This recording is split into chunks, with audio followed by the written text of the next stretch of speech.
organizations. This is a gigantic fraud loophole where the government can give money to an NGO, and then there are no controls over that NGO. So they've given billions of dollars, in fact, we estimate tens of billions of dollars to NGOs that are essentially scams.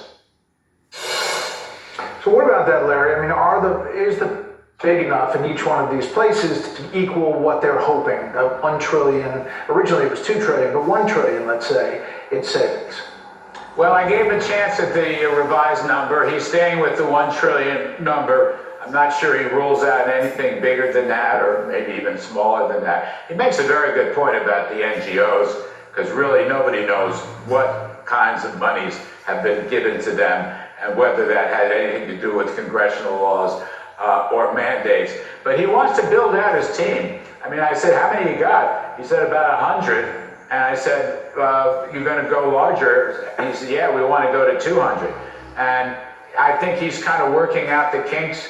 I just tried to demystify his whole process so the public, our viewers, could get a chance to see where and why he's doing what he's doing. Yeah, the Doge savings, they estimated about 105 right now, and the amount saved per taxpayer is about $652 right now. You know, we heard a lot in the reporting about fiery exchanges behind the scenes between Elon Musk and Rubio. Here's the president on all that reporting and hit to it. Look, Elon's a very special person, and these cabinet people are special people. I think they're a fantastic relationship to Elon. And Doge has been incredible. That doesn't mean they don't have a little bit of an argument here and there about something. So what about the interactions and what he thinks about getting along, playing with others in the playpen? Well, I asked him about that briefly, and I said, you know, how are you getting along?